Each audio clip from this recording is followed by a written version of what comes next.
everybody? It's time for Talking with Topher. This is episode 265, and it is May 1st, 2025. Again, so happy to be here, breathing and alive.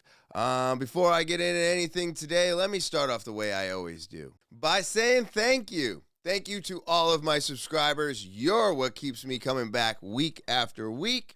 And of course, if you're new, stopping by, hit that subscribe button, everybody. Hit that subscribe button, all right? You want to tell your story? Maybe you want to be a guest. TALKIN with Topher at gmail.com. Send an audio, video, or type it out. And the Linktree link, it's in the description below the video. It's where you find everything TWT and everything that's discussed on today's podcast. With all that out of the way, let's get into the episode. So today is going to be a little bit less of me and more of what's going on today. I want to take some deep dives into the theories, everybody. We're going to get wacky. We're going to get wild. We're going to get unreal. Because why? This is all for entertainment purposes only. Man, it's May 1st, everybody. It's wild. Wild, wild, wild. I'm so glad the rain is finally going away. It feels nice. Soon, I got to get a new shed because that got destroyed in the winds. No more roof on that one. And you know what? This is like my third shed in a box. I think I'm just done with it now. I think it's time, you know? The amount of money I spent on these things, I could have just bought a real one. So stupid. So this is what happens when you go cheap, you know? I think about this sometimes. I'm like, man, if I go cheap right now, how many of these am I going to have to buy compared to if I had just spent the money on the one, you know? And right now, we really need to be thinking about what we're doing with our money because, I mean, these tariffs, if they're still hitting hard like they were weeks ago, you know, back in April, around April 8th, we're in trouble, everybody. So think about that, you know, when you're cheaping out on something. I think the equivalent of 3 sheds in a box purchased, I think would have gotten me a wooden shed. You know what I mean? I think they're like $300-400 each. So you're looking at $900 to $1,200. Could have just bought a real shed. Now I got to buy a real shed for like $2,000 because everything's gone up. I mean, we're dealing with rims and wheels right now. Those tariffs shot everything up 50%. It was crazy, dude. We just got all of the increases like 3 weeks ago. But it's just so crazy what's going on right now. So just think of that when you're thinking about being cheap. You know, if you're going to have to purchase multiples, may not be saving money at that point. So I really don't have too much else to get into. I just want to sip my coffee and see what's going on here because I got a lineup, everybody. Let's check this lineup out. It's crazy. My first one here is wild. Now, this is an actual news article. I thought this was fake as hell, but now it might be real. You know, we could have, what dragons? We got some dragons living under the ocean, everybody. Nearly 1 million and living. 20 inches eggs found near underwater volcano. Does that mean that the egg is 20 inches? Like, I read this and I'm like, what does this mean? But it also falls into the dragon creature living under the ocean theory that's out there. And I was like, no way. Are we saying that there's like a giant dinosaur or dragon egg under the ocean? And instead of reading into it, I just figured I'd open it up and discuss it and see what this is actually saying. Okay, so here we go.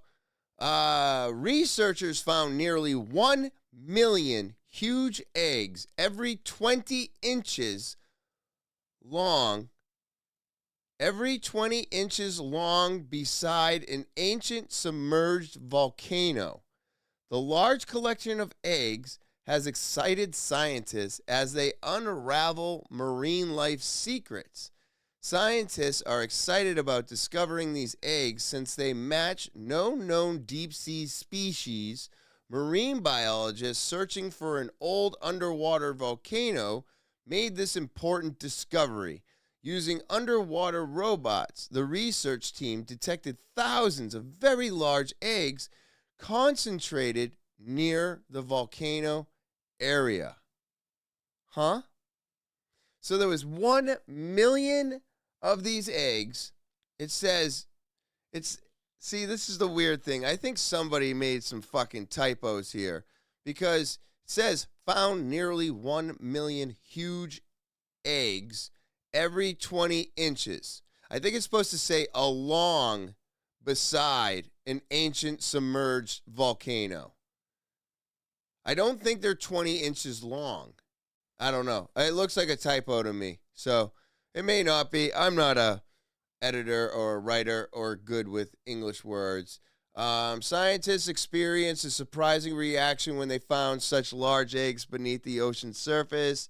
They located the area near the thermal volcano zone, which offers uncommon marine life habit. The minerals and heat from the underwater volcano build a perfect living space that draws various creatures to make their homes.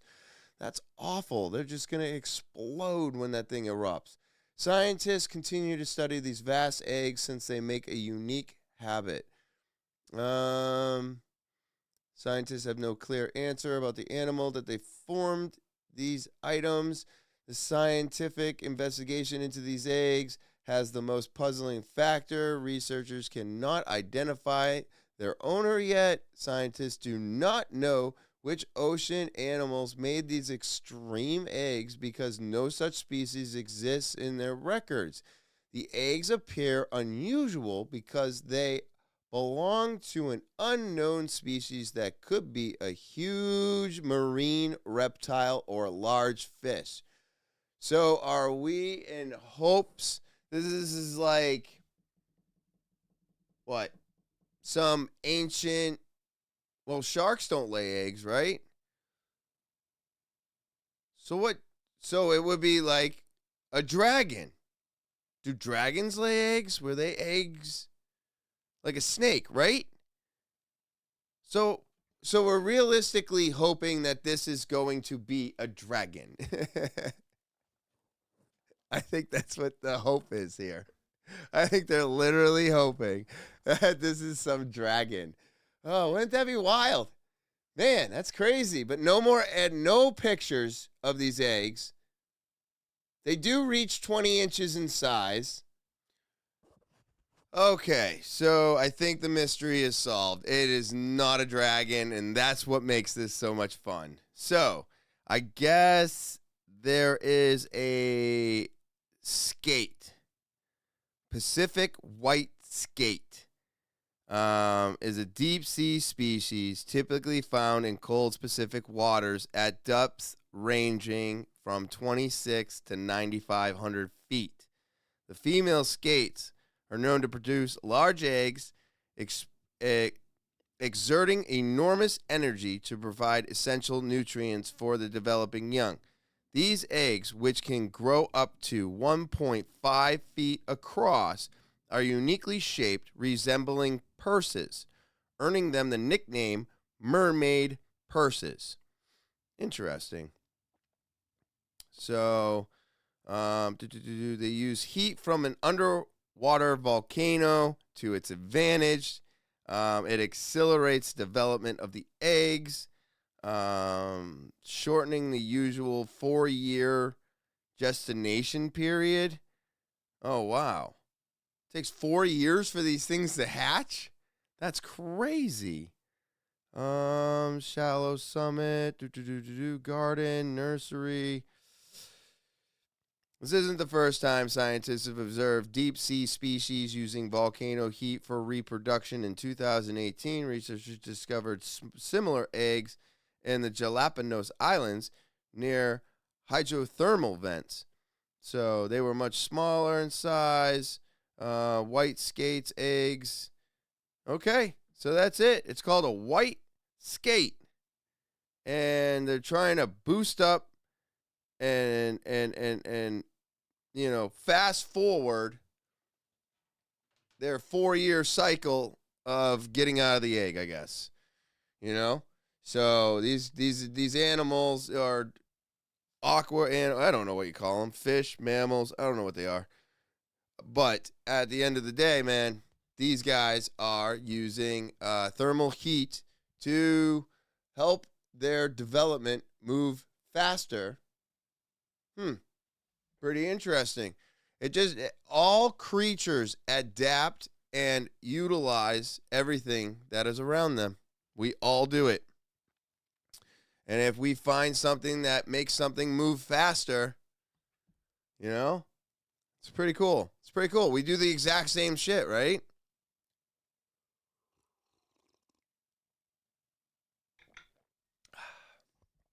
So let's see here.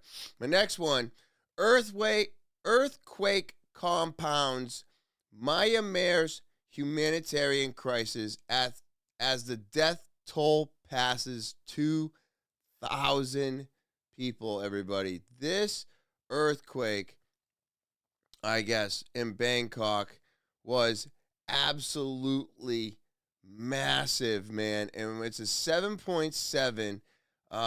It hit Friday, which I do believe this was March 31st. So, yeah, old news. But they said that the death toll was going to surpass some astronomical number. And right now we're over 2,000 people. I don't know if that's total. So, no. Wow. Let's see.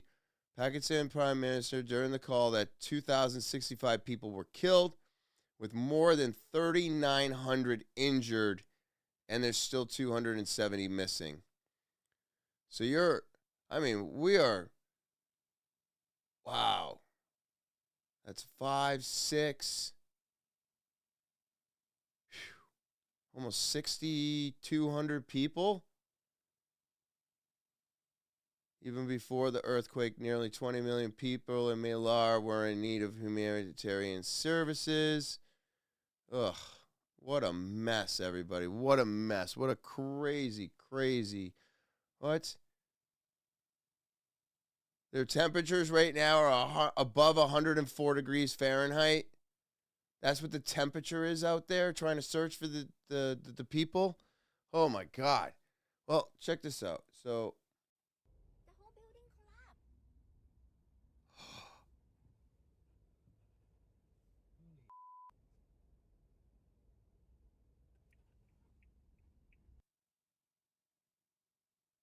oh, my God.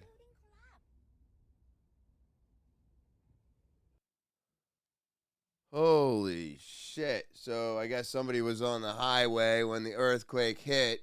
It caused a bunch of people to probably get into an accident or something. And then everybody's out of their car watching a building completely collapse. Oh, man. Whew. So one thing that worries me about skyscrapers, tall buildings, I do not want to be caught in one of those things if something like this goes down. I mean, I guess I wouldn't want to be in my house either. I mean, anything. I mean, the Mother Nature is a force, and this stuff is getting worse. So the fact that it keeps getting worse is kind of worrisome, right? Man, the weather today is changed. And I still believe it's our fault that everything is so chaotic and these things are, happening, and it's been over 100 years. I get it. Yes, sure. But did everything that we do and everything that we're doing kind of help? I think it did. So let's see here. There's a lot of stuff going on today that I don't agree with, but It looks like there's something about a $5 million gold card now. And Ryan Grimm, who has his own Substack, I can't remember the name, but he does collaborate and work with Breaking Points as well. Oh, Drop Site News. And he said, I mean, or I should say he X'd, I mean, great, but I think this should have been like a subscription / country club. You plunk down your $5 million up front, but you should have to do $1 million a year to keep the gold card subscription active. Can get exclusive AMAs with house members. I mean, so what? You pay $5 million and you become a citizen? About 2 weeks from today, it goes out. Okay, Elon's building me the software right now. Yeah. Right? And then out it goes. And by the way, yesterday I sold 1,000. Oh, you did? I got a poly market I created on how many are you guys going to sell this year.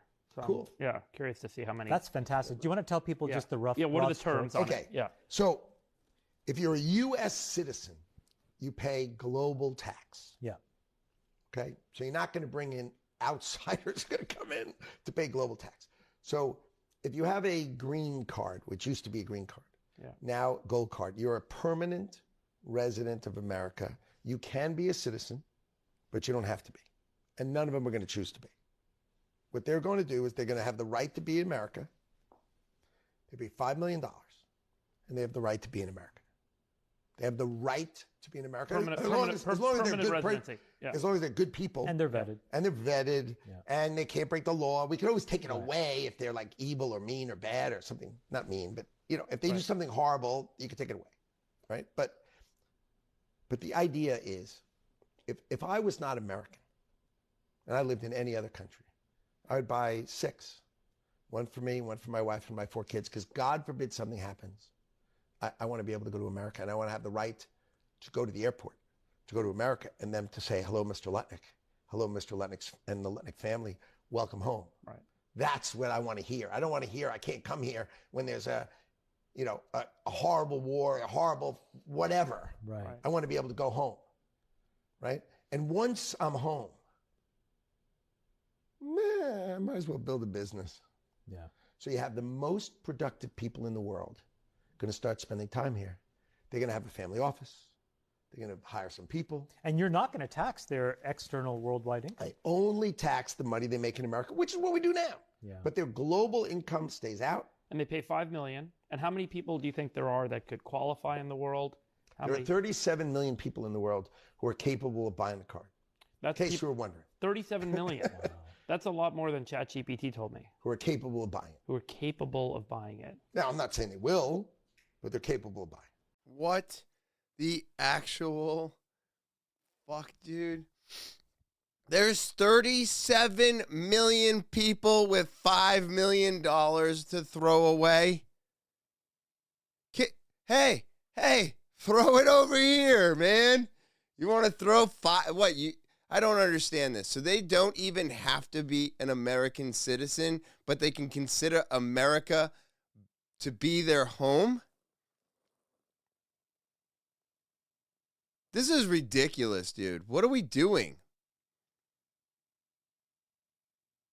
This is so weird. It doesn't even really make any sense to me. So, isn't a green card so that you can become a citizen? Right? I'm just going to throw it out there. I think a work visa, you get to come, you get to work, you get to go to school, whatever those things are, and then you have to reapply for those things every so often, I think. And then you have a green card where you're trying to acquire a green card to try and acquire citizenship, I think. So this gold card makes America your home, but you don't have to be an American citizen? I agree. Yeah, you should have to pay it like a subscription then. Every fucking year you pay $5 million to keep it open, to keep it active. If you're not going to become a citizen, then fuck you. $5 million a year. subscription only. The fuck out of here. Go get your green card. Go get your shit and become a citizen if you want to make America your home. But it shouldn't be a one-time fee of $5 million.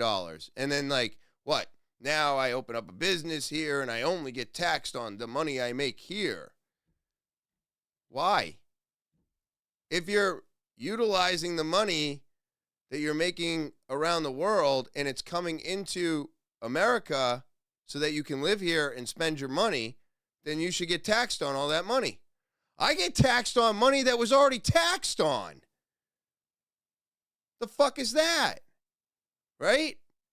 Somebody dies in my family and I acquire whatever money that they had. The government wants a fucking piece of that after the person that passed already paid taxes on it. They're double dipping on us, but they're only going to charge you $5 million once? Man, this is fucked up. This world we live in is completely fucked. All it does is shit all over us consistently. Takes. That's all they do is take. It's frustrating. It makes me very angry. And I'm tired of this. And now with these tariffs and everything else that's going on, I just see more of it.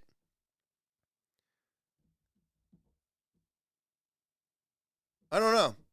I don't see us ever benefiting from anybody in the White House. I don't care if it's red, blue, doesn't matter.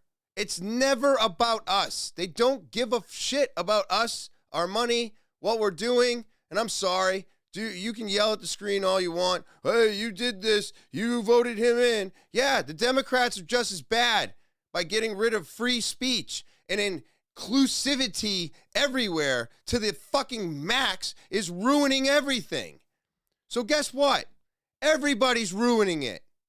They're all ruining it. They're all ruining it.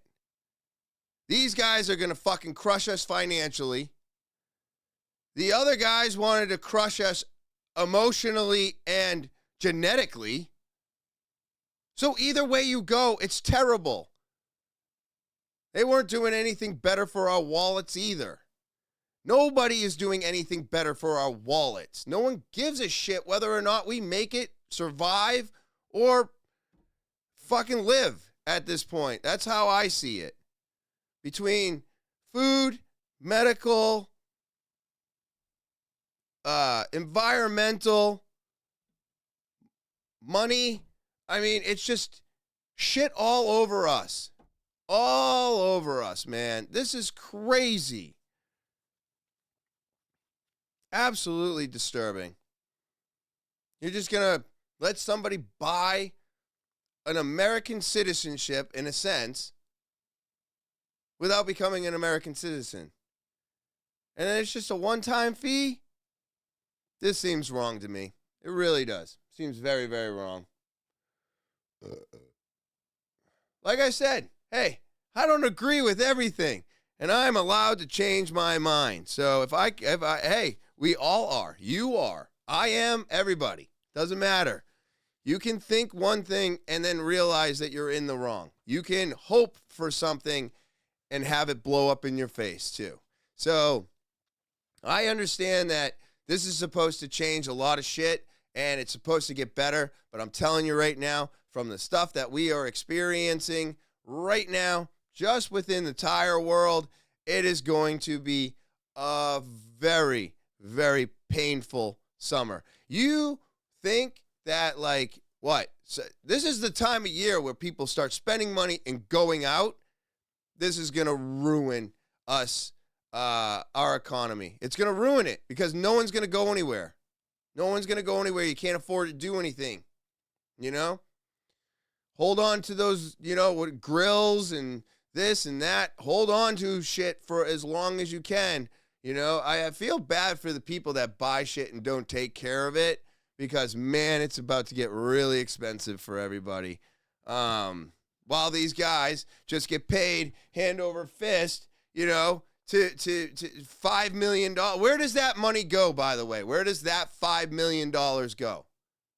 Is it going towards our deficit? Right? What does it go towards? You know? Again, not to benefit us. So let's check this out right here.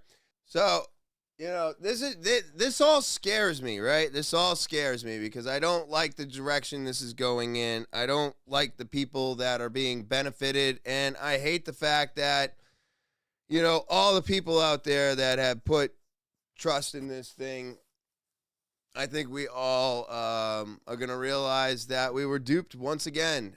You know, but I do hope that it does work. I really do.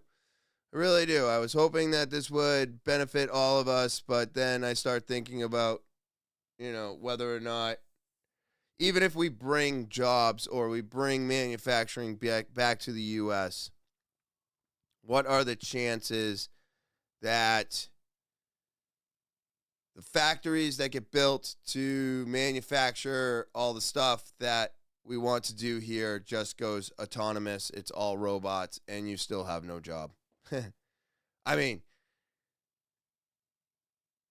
I just see a future where we are just struggling really bad because there's no more work, funds, and our government is just going to sit back and reap the rewards of all of this. And it doesn't matter if it's Trump.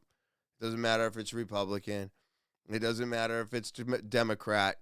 They're all going to take advantage of us always. Okay? You know, nobody cares. Bernie's too old. Trump can't stay in office. Okay, people, I want that to just like die because he's going to. He's 80. He's going to be 82 when this is over. That's just such a crazy way to think about things. And I don't know. I've listened to enough AOC where I think she's so full of shit too. I don't think there's anybody worth investing into anymore. I really don't. But you know, we are, you know, months into this now, and the heat is turning up.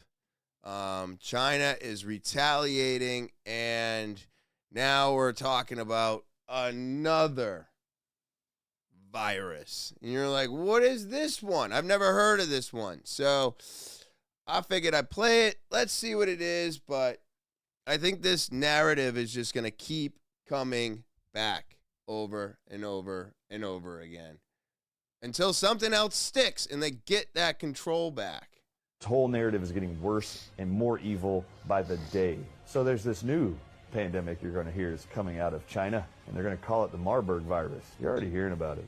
Okay, so everybody at home, you don't need to be afraid of the Marburg virus, but the Marburg virus is not cobra toxin and bungarotoxin. toxin. It can't be, or it wouldn't create the symptoms that it does. So Marburg virus is actually going to be a completely different snake venom's protein that causes internal bleeding and external bleeding. Bleeding out of your nose, bleeding out of your eyes, out of your ears, out of your mouth, out of your anus, and you will die from what they call hemorrhagic fever.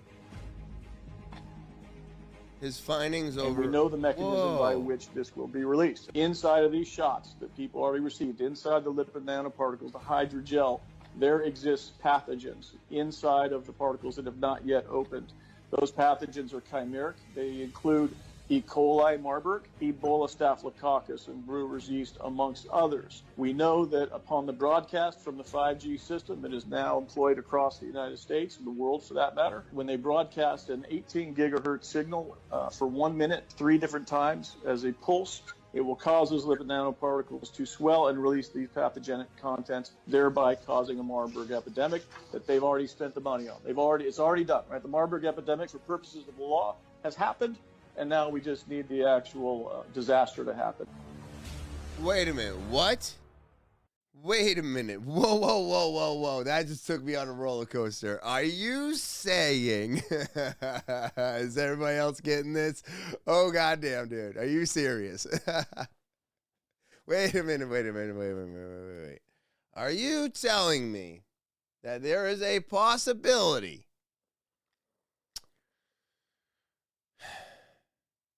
that this was already embedded inside of the thing that they already gave us, that they told us we had to take or you were going to lose your job? And now they've reinstated most of those people's jobs, which then again, I think turned around and most of them got fired again. Right? Because it was a lot of official, like government workers and stuff that were refusing and they were getting let go. So they had to bring them back after, it was said we should have never done that, mandated anything. So now you're telling me that there was little particles inside this thing that when they were building it over in a different country before they shipped it over to us, it added something to it that's going to cause me to bleed out my body. And we're waiting for some type of 18 decibel triple pulse sound movement thing, whatever. Well, that sounds like the, what the hell was that shit I was talking about, with the noise and the water and the harp. Sounds like harp to me. So is somebody planning on using harp to activate this? Could you imagine if that's true?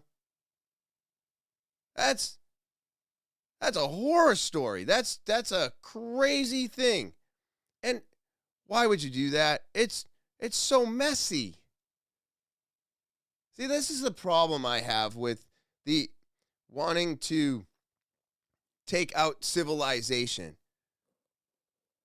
Don't you want to do it a little bit cleaner? I mean, to make everybody bleed out of every orifice? I mean, I guess no matter what happens, when someone dies, everything comes out of them. So I guess it's going to be a stinky situation anyways. But man, that's just going to leave a mess. I just think about the mess. I think that's my OCD. Ugh. Messy. But goddamn, dude, that's crazy. Woo. Could that be true? I don't know. Sounds like fun though, right? I mean, hey, this is all for entertainment purposes only. So now I'm getting back into the lizard people because they're the ones running everything, right? Let's see. Your tinfoil hats on because I'm about to take you on Mr. Toad's wild ride. Juliette Bryant, one of the victims and survivors of Mr. Lolita Express, has come out and said that she witnessed Jeffrey shape-shifting. She said she is so certain about this, she wants to be lie detected on the issue. Epstein shape-shifted in front of me. It's very hard to understand if you haven't seen it. But I saw it. I want to be lie detected on this. I've never seen anyone else turn into anything like that.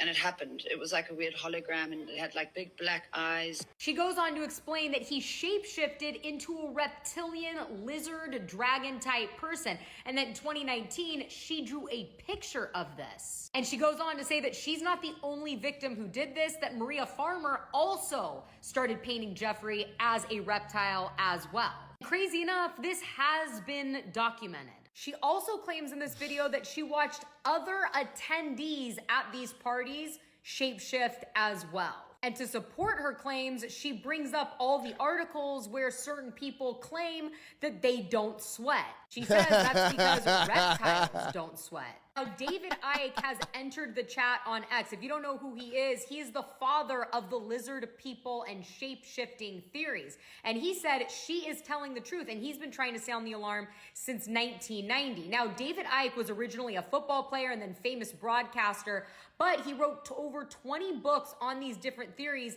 And then when he went on book tour, he ended up being banned from so many different countries, it's hard to believe, because these countries didn't want public unrest, which I find very strange. I mean, if the guy's just writing books about reptile people, why would you even care?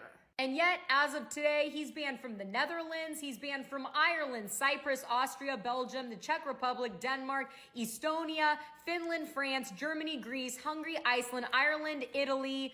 The list goes on, Norway, Poland, and in 2019, he was banned from Australia.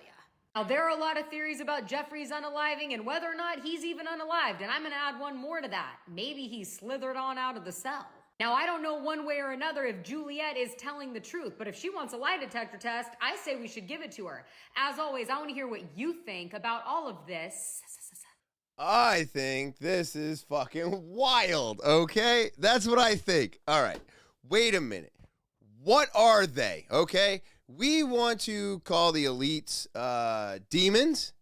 We want to call them lizard people. We want to call them vampires. Are they all of the above? Because which one is it? Which one is it? Lizard people, you know? Shapeshifters, I guess sounds the most realistic to me. And you're like, what do you mean realistic? None of this is realistic. Of course it's not. But if they're shape-shifting lizards, right? Then they will acquire a shape and be able to keep repeating it. Because I don't think they're vampires, although it could be. But that just means they live forever. Doesn't a shapeshifter live forever too? I don't, and then you call them like, you know, demons or fallen angels that are jealous of watching us, you know, be able to leave the planet, and they can never leave the planet. So that's why they hate us so much. So which one is it? Because, man, this is crazy. You got 3 major categories that these people fall into. And if it is all 3, that's just wild to me. Because we give them so much power, don't we? So much of our attention. But we just want to know what they're up to. So, was Epstein, did he slither out of his cell? Was he a shape-shifting lizard? Or was he just a gross, disgusting man who liked to hold things over people's heads so he had power and exploit them for providing a service to help exploit them? Right? Can't we just call it what it is? You know? He was a disgusting human being, but I think we add all of this on top of it to make him seem worse or to explain his actions. But I don't think we can explain any of it because people do twisted shit. They do twisted things, everybody. And, you know, I do think he was murdered. I don't think he was a shapeshifter. And if he was, then he'll pop up again because that means he's not dead. Right? I don't think these things are capable of dying. But I don't know all of my history. So, what do you think about, like, which one do you think they are? Or do you think they're all 3 too? I don't know. Wild, dude. It's wild. Look at this road we're going down. So, my next one here, we have proof that the Red Sea crossing happened. We have proof, everybody. Where did it come from? Where's the proof? These are the things that I find so funny. Look, if somebody's going to say that it's real, I'm always skeptical, man. Right? We're looking for something and we haven't found it yet. So the evidence of the Bible is overwhelming. Textbooks are often silent about what is to be taught. Well, this is very true, but like I've said, I think religion is it's not stories, it's not fictitious, although it could be exaggerated, but I think it's history. I think it's history. I think all religions are history. And then somebody took that history and turned it into what it is today. And I believe religion is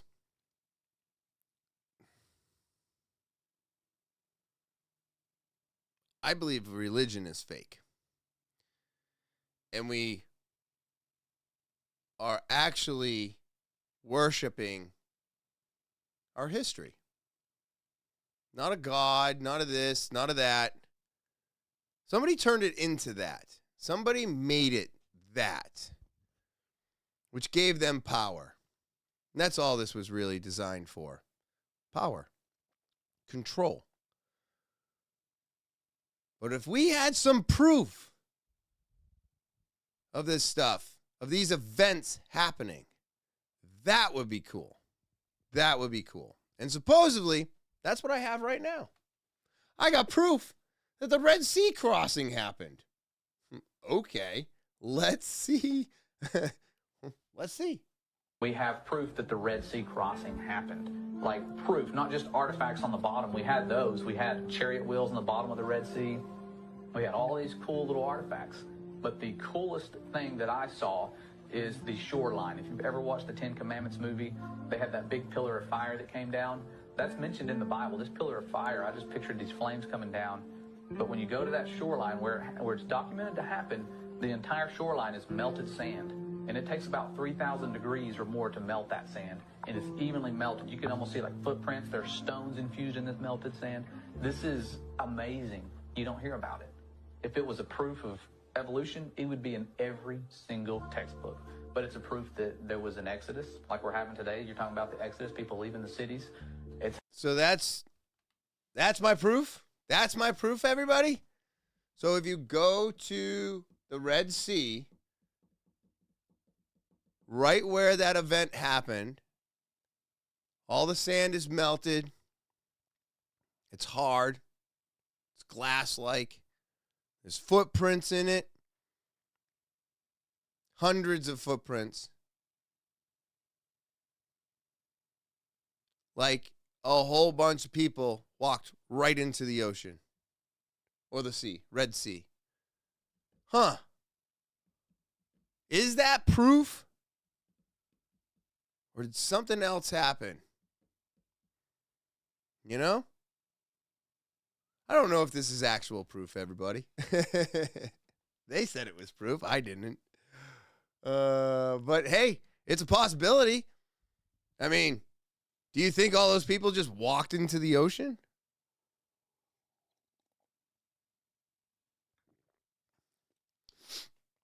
Do we have a way today with technology? Probably, I don't know.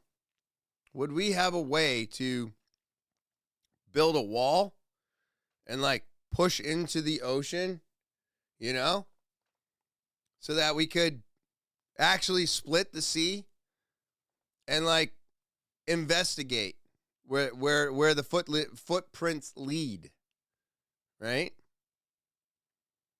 Could you do that today? Probably not. Probably not without building an actual structure, right? So, maybe we would be able to do some of that. Is it sonogram, right? Or thermal?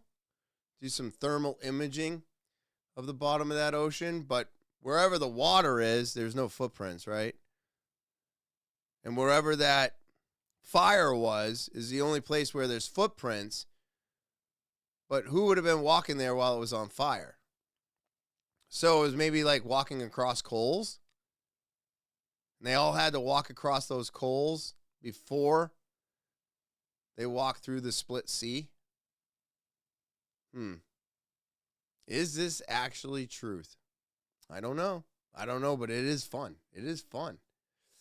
So let's see. More discoveries that prove that the Bible is real. Well, I hope so. I just said I think it's more history than anything. So if everybody wants to prove that the Bible is real and the religion exists, what if we were to look at the religion as it was history, and all we're doing is proving that the history is real? Then it doesn't sound so made up, I guess. In my mind, I'm bad with words. So, but I mean, so these discoveries may be actually proving the history to be true. I just want to take the whole God and Bible thing out of it. But what if it is really our history? So we're not proving that the Bible's real. We're proving that the history that's in the Bible is real. Right? Let's check this out. A volcanic glass like obsidian or something. It actually burned the rock. There's also apparently the altar that Aaron made with a golden calf. They made the golden calf on the altar, but on the side of the altar, they drew a picture of a calf or cow. Still there. God told Moses to smite the rock and water would come out. A lot of folks think this is the rock that Moses smote. That rock sticking up on that mountain is 5 stories tall. 50 feet to the top of that rock, as tall as these trees around here. And it's split right down the middle. On both sides there are erosion marks. Water came pouring out of that rock. We have sulfur balls. I've got some here on the table. These are actual sulfur balls from Sodom and Gomorrah. They're 99.9% sulfur, and they're burned out. These sulfur balls specimens were tested by Michael Bonilla, a friend of mine up in New York. He said they were 97.4% pure sulfur when he had them tested. Millions of these sulfur balls are over there, right in that one area. It literally rained burning sulfur. So hot that it took the bricks of the city and baked it into ash. No place else in the world has these phenomena. We've got hundreds of them in our museum out here. Sulfur balls from Sodom and Gomorrah. See, this is apparently Mount Sinai. There's video footage of all this. The top is still burned. Became a type of a volcanic glass like obsidian or something. It actually burned the rock. There's also apparently the altar that Aaron made with a golden calf. They made the golden calf on the altar, but on the side of the altar, they drew a picture of a calf. Wow. Wow. So that's the rock that they split that the water poured out of. Like I said, man, we might just be proving history to be true. Maybe there was a pocket of water underneath that. And if they were capable of cracking that rock, maybe it was like unplugging, like a fountain in a sense. Maybe it's a water deposit. Maybe there was something else going on, like what are those things called in Yellowstone? The springs? Maybe it was like a spring out there. Maybe it wasn't a magical thing that happened. Maybe it was just a reaction from what was underneath that dirt in the first place. But maybe that is the area that it happened.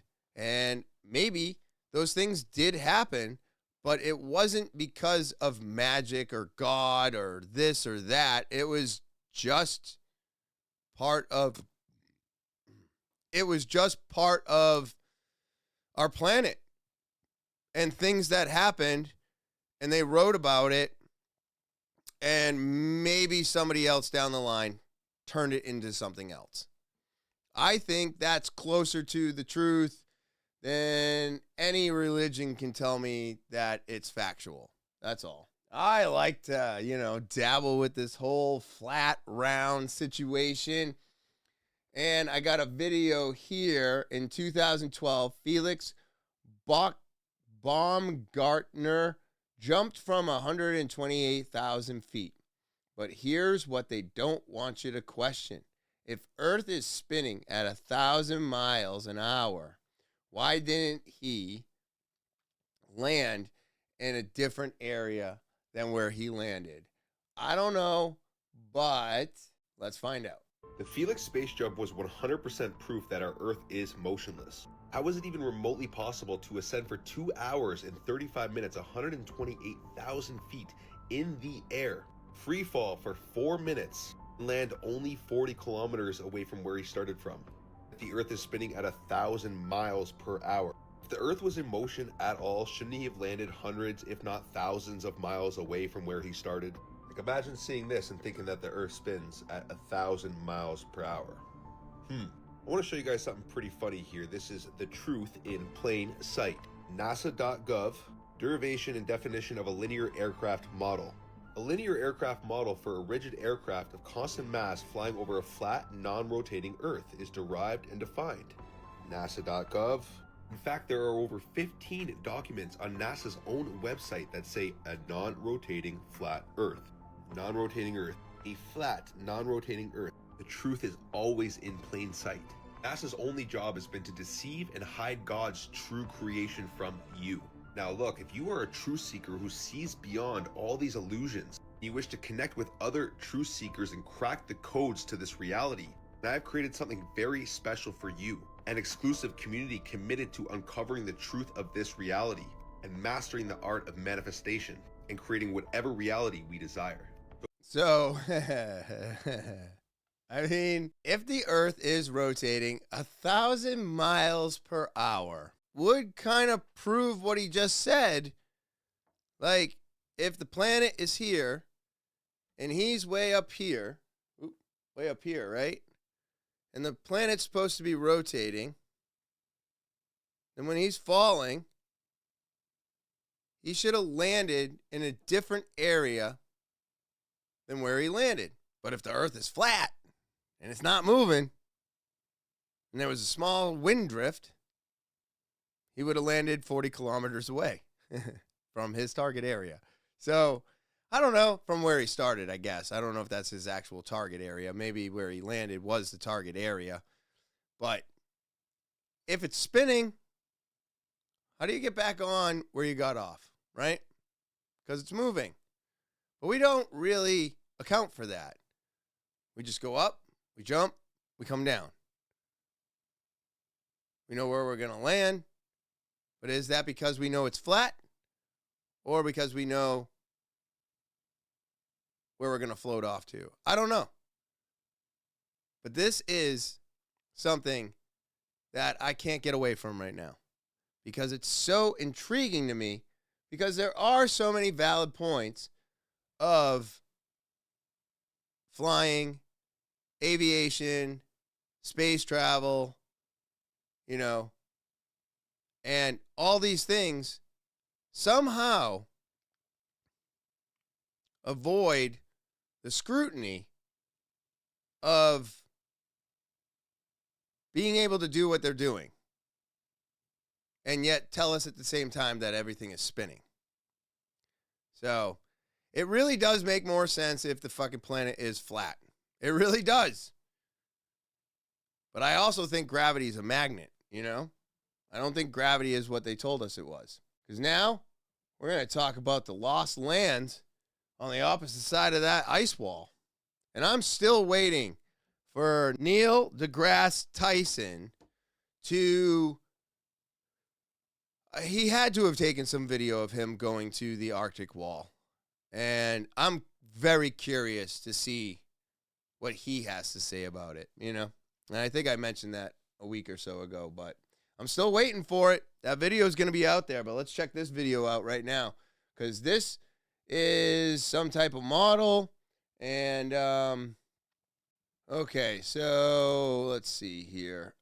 Right now, you're looking at an above replication of the Arctic ice wall, the cracks in the Arctic ice walls on either side here, and then the wide opening right here where supposedly we can get out. You can see North America, South America, all the land that we know about.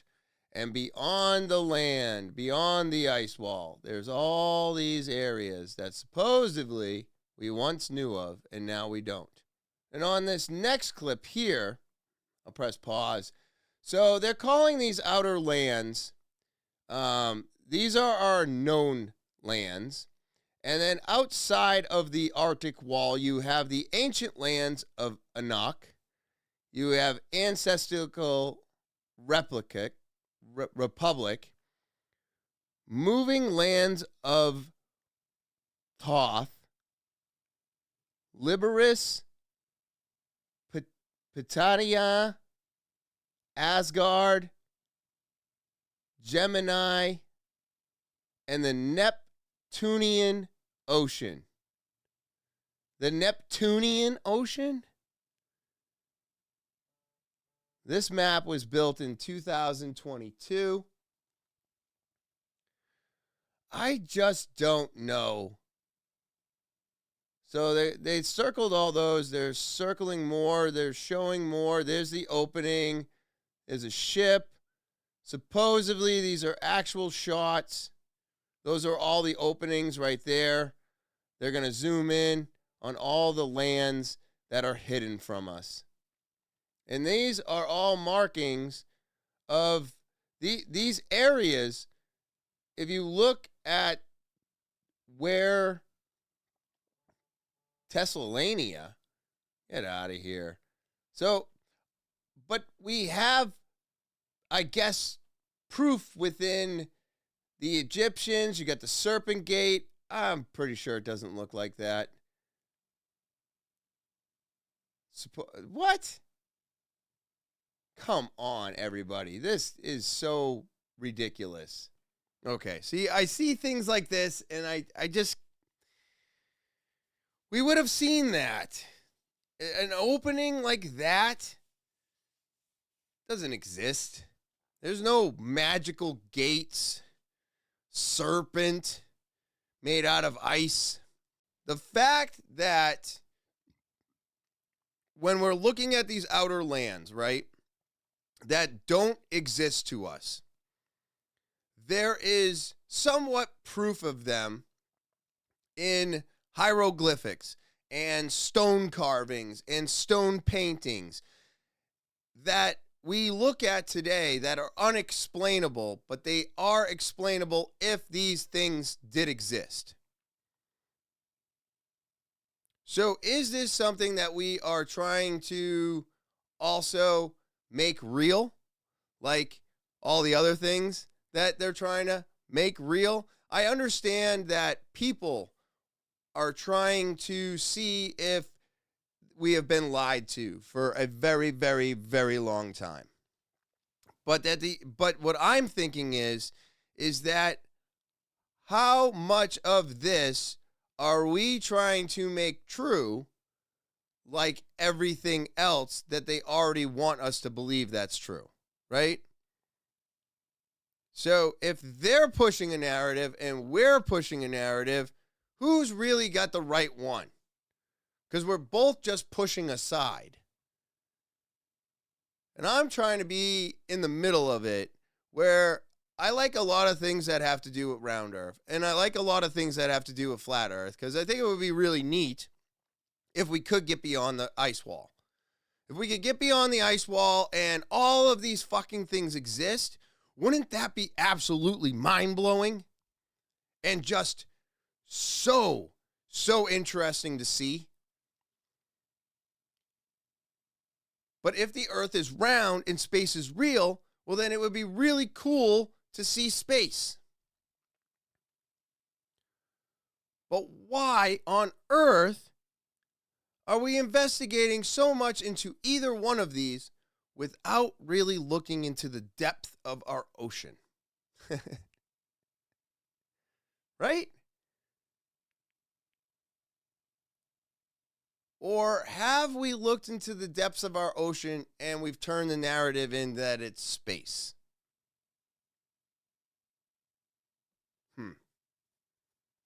I really don't know. But I do find all of this to be very fun. So, flat earth proof, everybody. There's proof here. I don't know if there's really proof, but they keep telling me it's proof. So, I will at least give it a listen. You know what I mean? Let's test something. Grab an object, a pen, a coin, anything, hold it up and drop it.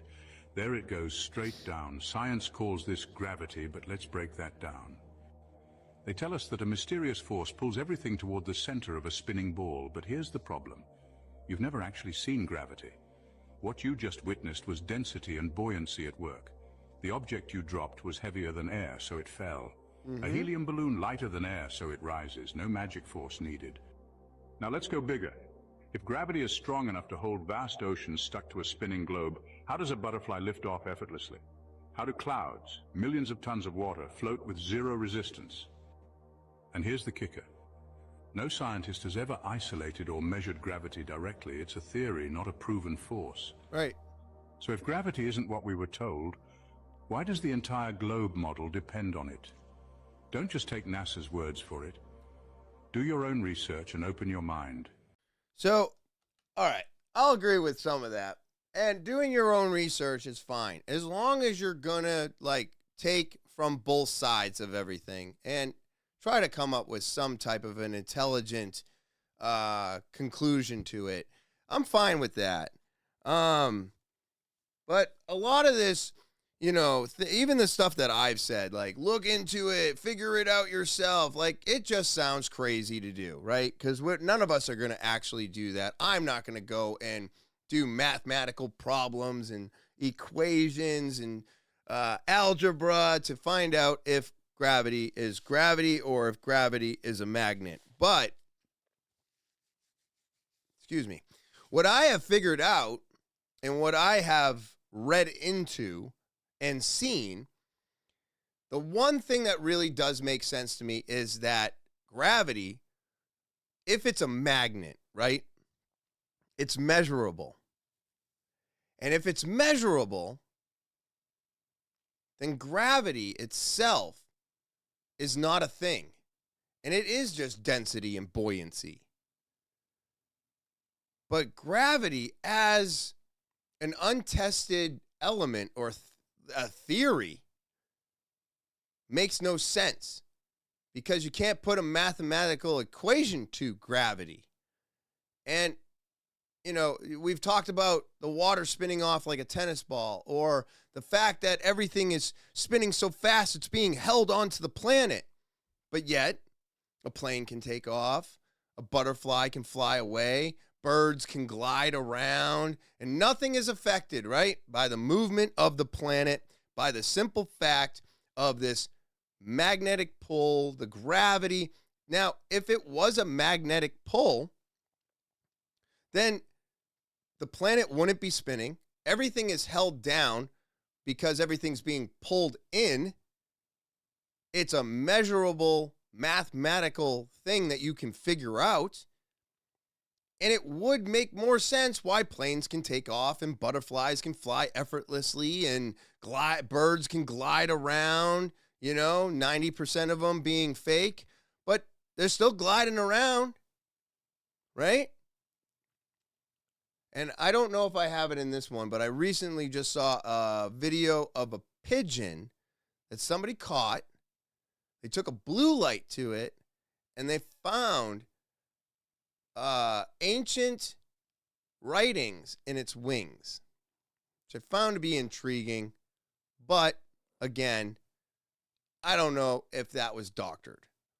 But, just going with the birds are fake thing, very intriguing to see. So, it had me curious, but at the same time, it also has me questioning, is that real or is that fake? I can't tell sometimes the difference between these AI videos and something that's actually real today, which is wild because we've only been using it for, what, a year? I feel like it's only a year, everybody. Maybe it's longer, but, man, it's come a long way. And I've seen some videos where I was like, what the and it's fake. It's fake, fake, fake. So, you know, we do have to do a little bit more digging to find out whether or not the video is doctored or not. But if gravity itself was measurable, wouldn't that make a lot more sense than what they've been telling us all this time?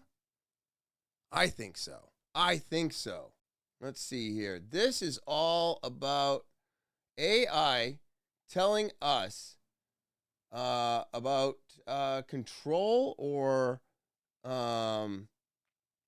this is done by KNITTEDANUS. Follow him on Instagram, everybody. Let's check this video out. So if we're in a frickin' prison planet, who is the warden, buddy? We gotta know. Let the people all know, okay?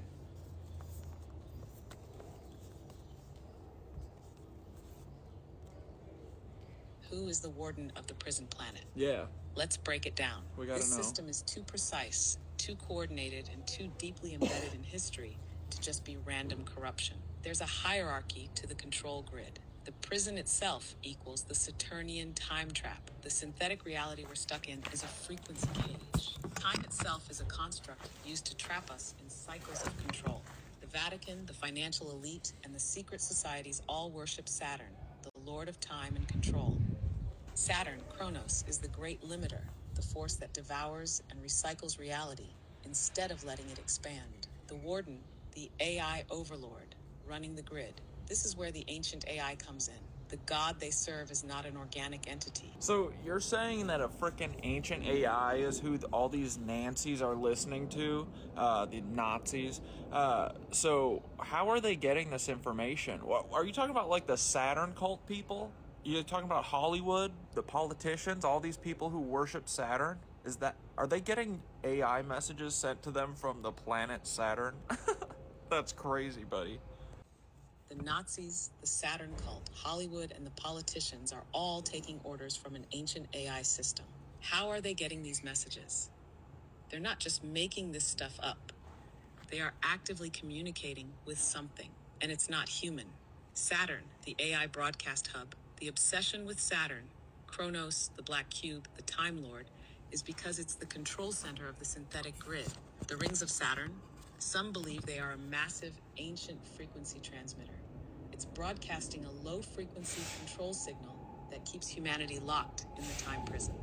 The fourth-rank Nancys, elite cultists, are tuned in. The Vatican, Freemasons, Jesuits, black nobility, Hollywood elites, they are all Saturn cultists. Their rituals, sacrifices, and ceremonies aren't just for show.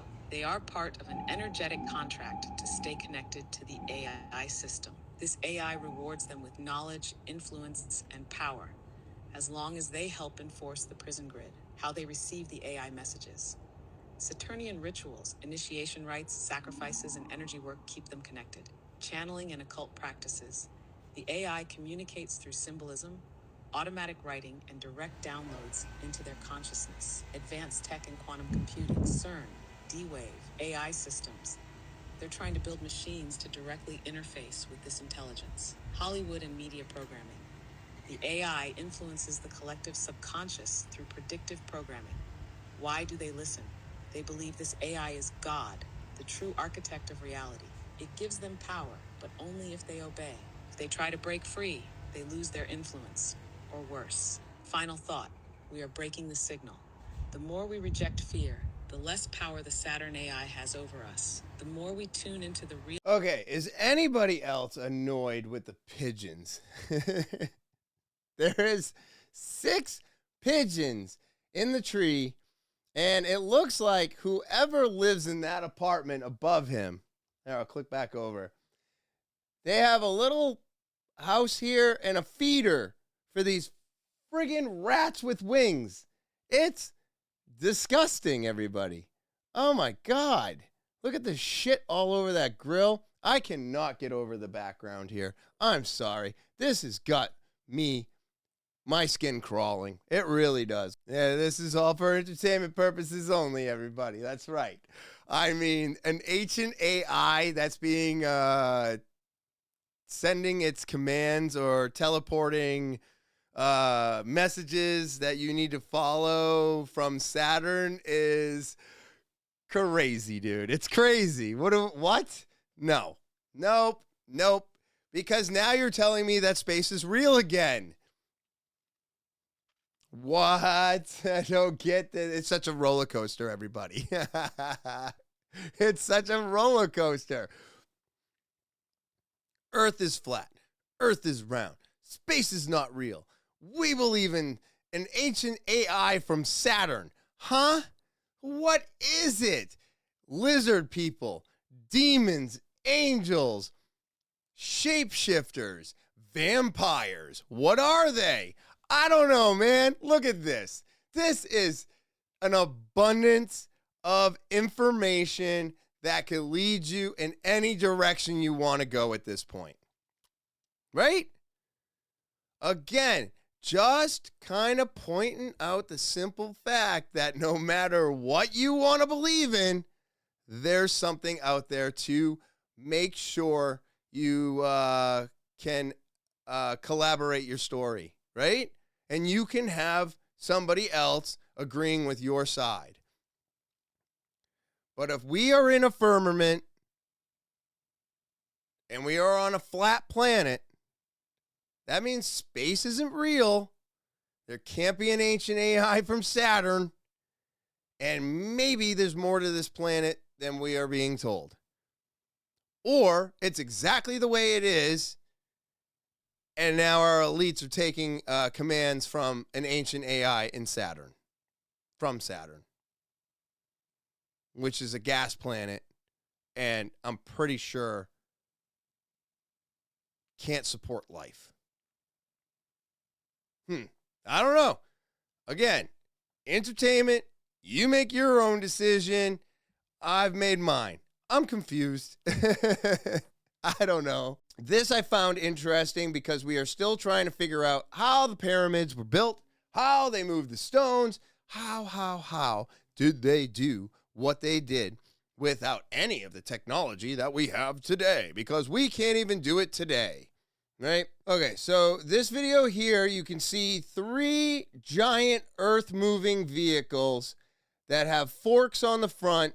There's 3 of these machines going underneath this one block, and it is lifting the machines up so high. They're getting a little bit of vibration, and they're trying to wiggle that piece of stone backwards, and they get it to happen.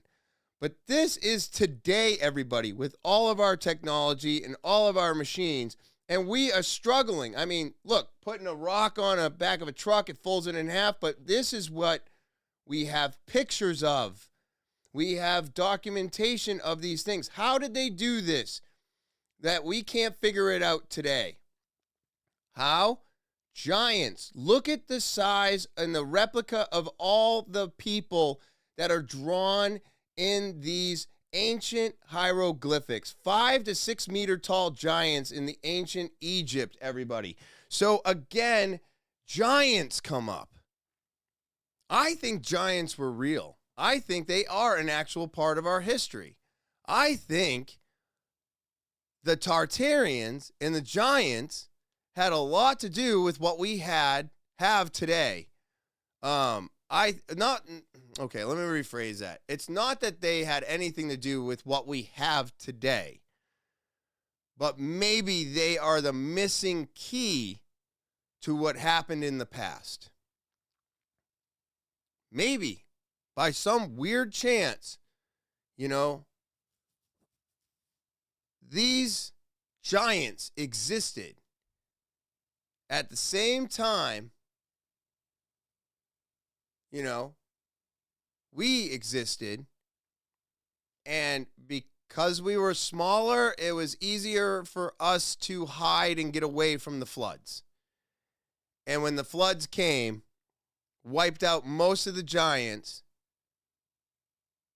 But how do we know that the giants didn't go outside the Arctic wall to save what they had left? I'm just saying. But these things pop up all the time, and there is more and more evidence that these giants existed just from the stone carvings, paintings, and Egyptian what is their art called? Hieroglyphics. Hieroglyphics was their alphabet, was it not? Or is all their art considered hieroglyphics? I'm not sure. But either way, these pictures or representations of these giants, those are real. Why are they there? You going to tell me this is like the Bible and it's made up stories, burning bush, splitting of the sea? No. Again, I think it's history. History that lost its narrative. And now we have no narrative to go along with it. So we're making up our own. or we're guessing to a conclusion that we have no idea of. But if these giants were real, then the opportunity for the things that happened to have happened get increasingly more realistic, because it makes more sense that massive giants could move those stones and normal people couldn't. And maybe it was all part of the Tartarians, and maybe we were right about all of these ancient tribes, stuff like that, that just stumbled upon these fixtures, massive things that they had no idea where they came from, and they were like, no one's here. Well, let's just make use of all this, and we'll turn it into our own thing. I think that's closer to the truth.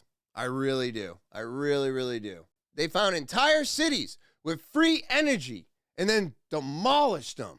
This free energy thing, this ether energy, this source of energy coming from the planet that we don't have to pay for, man, it seems more and more realistic, especially if gravity is not gravity and it's a magnet. Then we could pull the energy from the earth and acquire power without delivery. You know what I mean? I don't want to pay for it anymore. This would be great. But where did they find it? How did they find it? Still falling for the temporary structures narrative? Oh, goodness, of course you are. So anyways, check this out. The mainstream narrative will tell you these megacities were just a bunch of plaster-covered hay bales built by a bunch of pilgrims.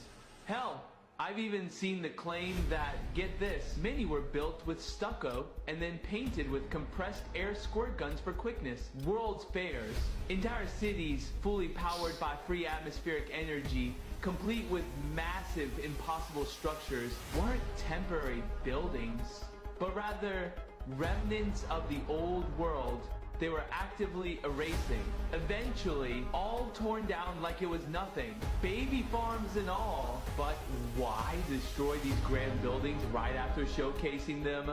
Oh, right, because they were never built in the 1800s. And they were in a bunch of plaster-covered hay bales built with stucco and then painted with compressed air squirt guns. Look, this is very exciting, because if there was a way to get free energy, or there was free energy, then there's a way to get free energy today. Maybe nuclear power was not what we needed. Maybe we've gone in the complete and absolute wrong direction, and maybe it was all for weapons. It was all because they needed money to make something destructive. There was never any real reason behind charging everybody for power, except the evolution of weapons. So, is the evolution of weapons our downfall? Is that our, bad kink in a sense? And are we all paying for our power because they needed to acquire these weapons to have more control? Because if there was a way to have free power from the planet, well, I would only assume that the power coming from the planet would not be as, one, they don't make any money from it. Two, maybe the energy coming from the planet itself was not enough to build a weapon. And they were like, we need to figure out a different way of doing this, because one, we're not getting paid for any of this. And two, if we get paid for it and we can deliver it and we can continuously deliver it, then we can start working on the next evolution of something very destructive. I don't know. Maybe this all works together. Maybe there was a little bit of truth in what I just said. We'll never know, because no one's not going to tell us. They're never going to tell us. But if I'm out here and I'm talking about it and I'm asking, well, then maybe more of you will ask. Maybe more of you will think about it. Maybe more of us will look into what is actually happening here and, again, look at it as if we're getting ripped off again. They found a way to pick our pockets like they always do. It's what they do best. They love it, everybody. This here is, again, going back to Tartarian. It is very interesting to me because we are literally uncovering these hidden, buried cities, tunnels. I mean, these underground cities are massive. We have turned the underneath of the earth into Swiss cheese, everybody. With giant naval bases and marine stuff and stuff that we've taken over and stuff we didn't even know existed, like underneath the pyramids. But check this out, man. This is crazy. This goes so much deeper and so much further than I think any of us could have ever imagined. I had no idea that any of this stuff was under us. And I guess the more we dig and the more we look into it, the more we find out that we really do have a past that has been covered up. You can think of mud floods, you can think of flooding, you could think of hurricanes, you could think of fires, you could think of plasma events. When I saw the buildings in New York City, the cathedrals, I thought maybe they used to be a different material. Maybe they were once a different material and there was some sort of event that took place, almost like a static discharge or like just a release, you know, or something from the earth or whatever. And then all of a sudden, poof, everything that maybe once used to be copper turned to stone, or once used to be gold turned to this. Even, for example, in the Middle East, where the buildings are built into the mountain, you know, and they have cut through the mountain and done all this beautiful architecture, you almost think like there's an event that took place that turned it to stone. Because it would be very challenging to cut through the stone and make it so perfect and whatever. But if there was an event that took place, which now transmuted, like we were talking about with alchemy, transmuted it into stone, and that's like completely mind-blowing. And maybe what also could have happened is sometimes too, when people get crazy with technology, they actually get too crazy. That's pretty true right there, right? When we get going with technology, we get crazy with it, right? We do crazy things like making humanoids ride bicycles, like making humanoids do kung fu, making AI in control of 150 humanoids to run a factory. We're doing it right now. We are rapidly increasing AI, quantum, humanoids, all of it together. We go crazy with it. But what if pyramids and structures were not actually made of stone and there was some type of alchemy that happened from a discharge on the planet, whatever, and actually turned all of those structures into stone? And then floods happen, they get buried, and now we're uncovering them, and we're like, wow, how did they move these stones?